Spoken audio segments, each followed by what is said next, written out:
Hello বন্ধুরা, আসসালামু আলাইকুম। পাপড়ি মাশরুম অ্যান্ড অ্যাগ্রো ফার্মের পক্ষ থেকে সবাইকে শুভেচ্ছা। আশা করি সবাই ভালো আছেন।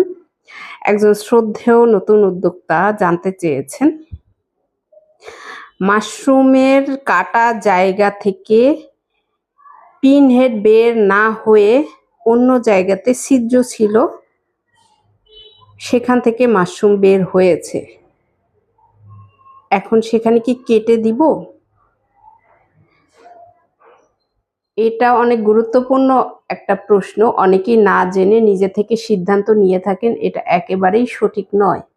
স্পুন প্যাকেট ছোট আকারে হয়ে থাকে, সিলিন্ডারের ক্ষেত্রে একরকম নিয়ম আর স্পুনের ক্ষেত্রে ভিন্ন নিয়ম। স্পুনের বডি যেহেতু ছোট থাকে, যার কারণে তার অক্সিজেন ধরে রাখার ক্ষমতা থাকে না যদি আপনি একাধিক কাটেন, অর্থাৎ দুপাশে কেটে দেওয়ার বাহিরে আপনি অন্য কোথাও কেটে দিতে পারবেন না বা কাটা উচিত না। সেক্ষেত্রে প্যাকেটের উৎপাদন সঠিকভাবে হবে না। অর্থাৎ যে ছিদ্র হতে পারে সেটা পিপি লিক থাকতে পারে, অথবা যখন স্টিম করা হয় তখন অনেক সময় পিপিতে একটু সমস্যা হতে পারে, কোথাও ছিদ্র হতে পারে। স্বাভাবিক নিয়মে আপনি কুরিয়ারে যখন নেন সেখানেও চাপে অনেক সময় দুই একটা ছিদ্র হতে পারে।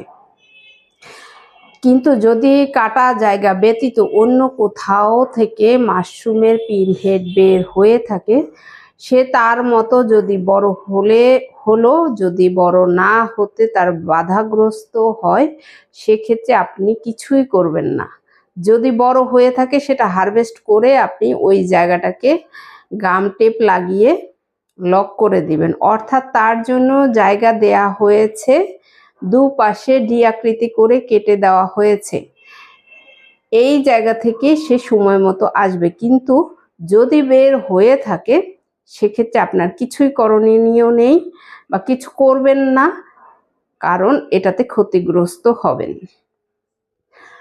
যদি সে পর্যাপ্ত পরিমাণে শক্তি না পেয়ে বড় না হতে পারে, সে মরে যাক, তাতেও কোনো সমস্যা নেই।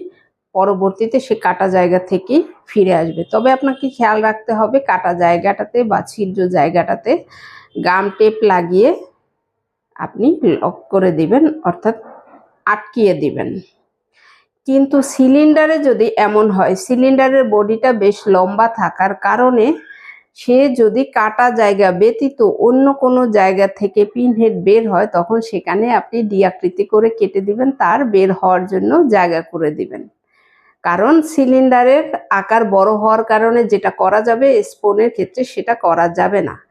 আশা করি ভিডিওটি দেখে আপনি নিজেও জানতে পারবেন এবং যারা জানতেন না তারাও জেনে নিতে পারবেন। ভালো থাকুন, সুস্থ থাকুন এবং নিজ ঘরে ঘরে মাশরুম চাষ করে নিজের পুষ্টির চাহিদা মিটিয়ে তুলুন। ভালো থাকুন। আল্লাহ হাফেজ।